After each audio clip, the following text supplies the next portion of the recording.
and welcome to Chit Chat with Mauni. I don't know, chill on the couch with Mauni. I don't know what I'm gonna call this series. Hopefully, it does become a series. But today, we're gonna talk about the year that was 2024 and everything that happened in it, stuff that I've learned that I want to share. And yeah, I just want to spill some tea on how the year went and hopefully share some stories that help you or inspire you. I feel like I say this about every single year that passes, but honestly, this 2024 was nothing short of a roller coaster. And especially for me, because I feel like I lived two completely different lives in this year. The first half of my year was in a different country, first of all. I was living in Canada at the time. I just started working my first full time job. My baby wasn't even a year old when I started going to work. I had to be in a long distance relationship with my husband all over again. So yeah, it just feels like a different me. And then come July 2024, when my second life started, my second half of the year was in Houston, is my second half of the year is in Houston, Texas, to finally getting back to living together with Sankalp again. The three of us living as a family, and so much changing in terms of my social media, like what I decided to share with the world, what I decided to not share. Especially the month of December for me has been a month of just cleansing. It has been a month of gratitude, and I think just finding myself again, which I'm sure we all struggle with at some point or another. So let's dive right in. Let's get some tea spilling.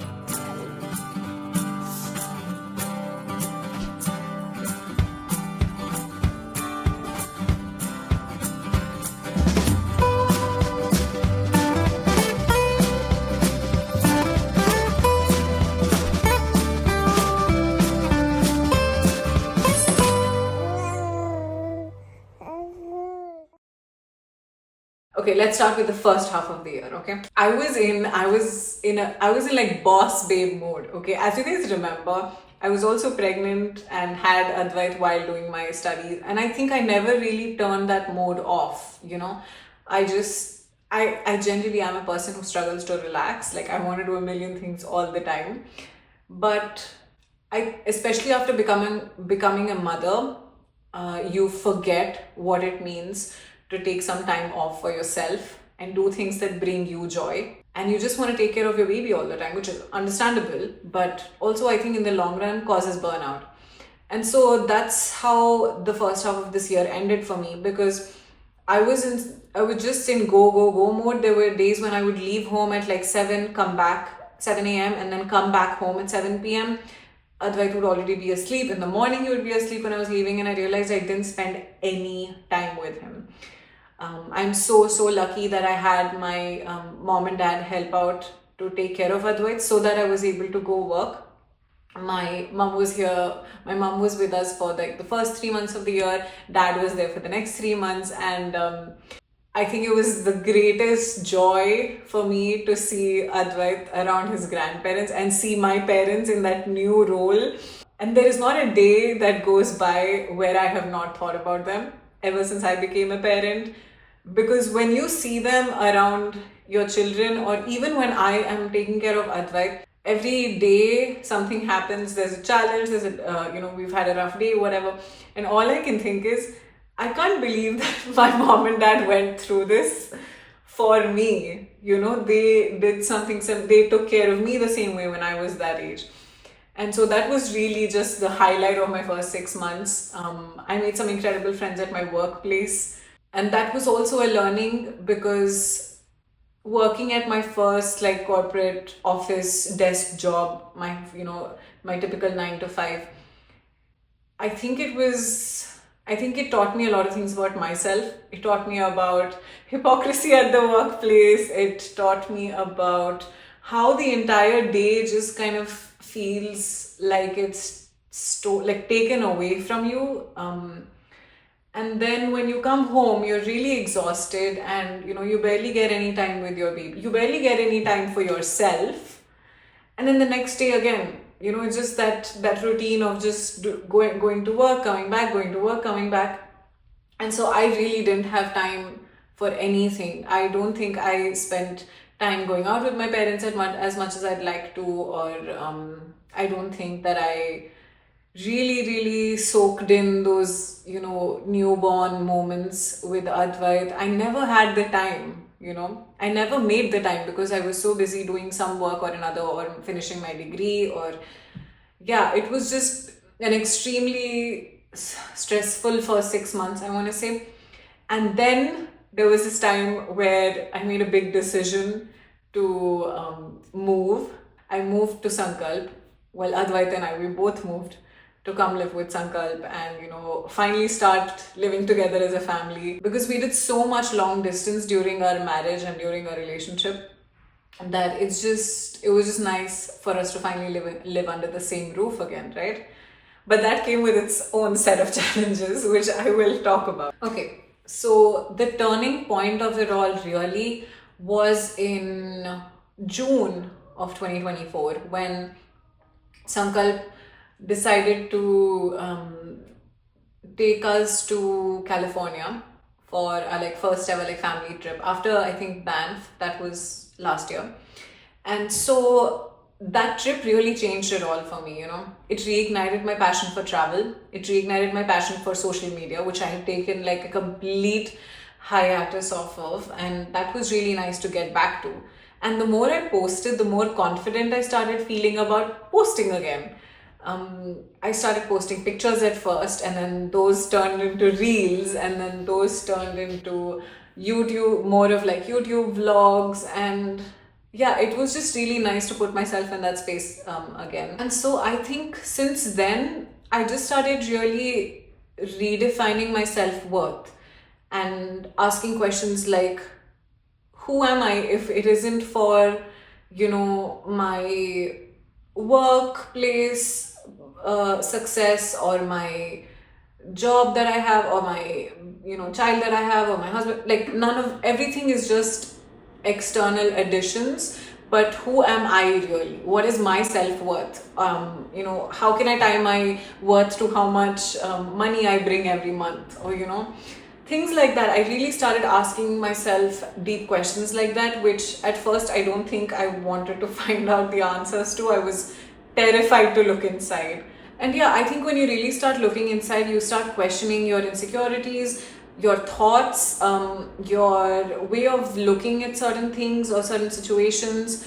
And that was when I knew I had to hit the reset button, and I really did. I really did hit the reset button. I changed so many things in my mind, and that just changed that changed my day to day. And the lesson from this is, your worth isn't tied to a metric. It isn't quantifiable. Okay, your worth is really more than you can see.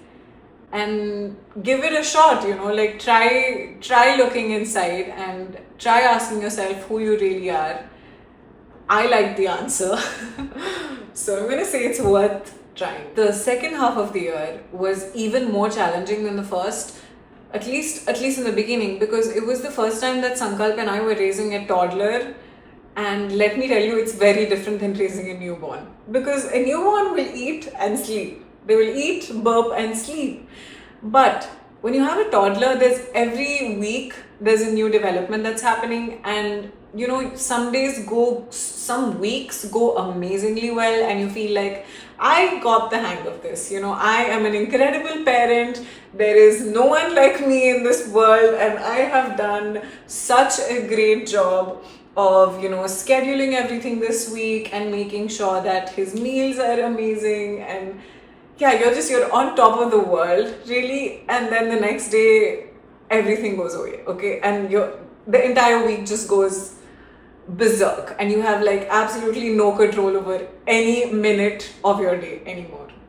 So that was, I think, the biggest challenge, and coming to terms with the fact that I cannot control every minute of the day, every second of the day. I can have a plan, but most likely it will be that things will not go according to my plan. I'm someone who likes to plan out my day, who's extremely organized. And so for someone like me, I think that lesson was much needed. And it just serves as a reminder that it's okay if you can't control everything. It's okay if things don't go exactly the way you planned.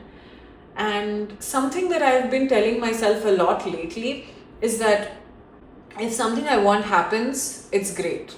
But if something I want does not happen, that's even better. Another key learning for me was that I was living with Sankalp again after a really long time. And there are days when I think now we're at a much better place of communication where we ask each other, like, sometimes if one of us is just upset or like snappy, we'll just be like, hey, are you just frustrated? Like, or is there something else going on?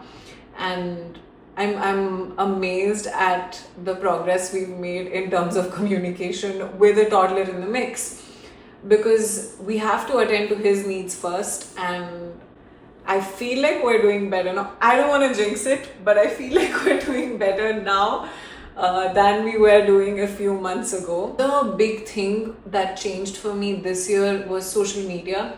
I mean, yes, like in terms of numbers, and yes, like lots of views, lots of followers, but it's just, I love getting those little personalized messages when people reach out to you and they say that they relate to something.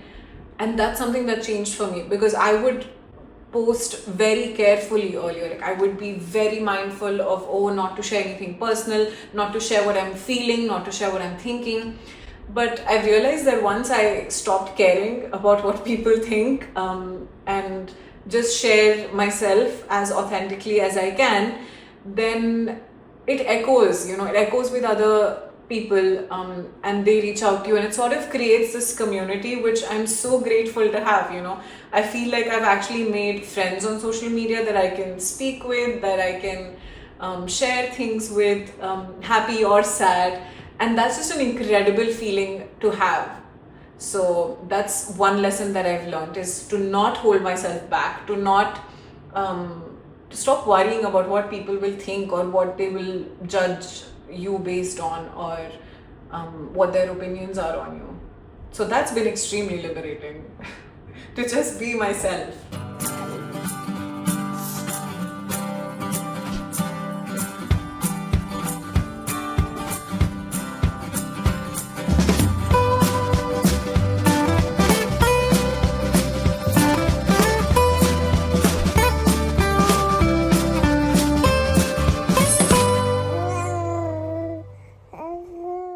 Another thing that happened on social media is that I started sharing about how, the longer I stay away from home or my parents, or, from our country, it's just, I'm drawn towards it that much more. So my Botu reel that went viral, like it was such a small thing, but it was a small thought that I had and I wanted to share, and it, luckily it resonated with so many others. So that things like that, and then the comments that you receive, and then the messages that you get when something like that happens, it just feels like a warm hug. And then let's get real, okay? Like, I know it's amazing to be a mom, yes, to be a wife, it's all great, and we all play these, we play multiple roles in our lives every day. We're something to someone, we're something to someone else. I get that, but it's so important to be selfish. That is my biggest lesson. That is the biggest lesson that I have learned this year for myself, for my sanity, and for my happiness. You have to be selfish in making time for yourself, in doing things that make you feel joy, doing things that make you feel young, that make you feel like a child again. And of course, yes, I'm lucky I have a supportive partner who pushes me to do these things and always makes sure that, we both get our time of the day where it's just like me time, or, whatever we choose to do in that time is ours. It's just been so necessary to do things that I want to do in my own time and in my own space, because that's what like helps me be better when I come back home, to my child, or to be a better mom, or to be a better version of myself, like regardless. So I think that's really important, to fill your own cup first. That's what they say, right? Fill your own cup first, or always in in an airplane. I think of it this way: in a plane, and then they say, "Hamesha apna oxygen mask pehle lagaiye." It's those sort of things that come to me. Yes, like save yourself first, make sure that you're in the right state of mind, protect your peace, make sure that your mental health isn't declining while you're trying to support someone else. And that's what the coming year, that is a big lesson that I have set up for even next year. I want to be extremely ruthless with what I consume. I want to be ruthless with the kind of company I surround myself with, the kind of books I read, the kind of movies I watch. And just very, very, very careful about what I let into my life, into my mind, into my space. And I've already started doing it, and I feel like I'm a much happier person in general. I feel much more gratitude towards things. Yeah, it just leaves me like less stressed out. Moving to Houston, I had a few challenges. Like, one, I don't know anyone here, so I had to sort of like rebuild a social life which I wasn't used to. And I love that I've made such amazing friends. I've met incredible people that I've instantly connected with. And I think it's so important to have that social life also as we grow, because one, yes, like, you're away from home, you're in a new country, and there is that. I don't think that human beings are meant to be alone all the time. Like, we need friends, like, we need friendships, we need relationships, we need connections. And that is just something that has been a big lesson to me, because earlier I think I would be very introverted or happy just by myself and not do anything.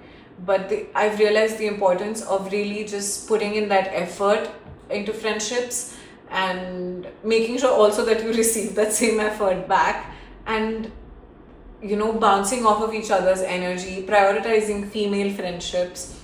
These have all been huge developments for me this year. And it doesn't always have to be like, hey, let's go eat something, let's go get coffee. Like, no, I've made friends when sometimes they'll just like check in, like, hey, how are you, it's been a while. Or I will think of someone, and I think I've become unabashed in my way of just reaching out to someone and saying, hey, I was thinking about you.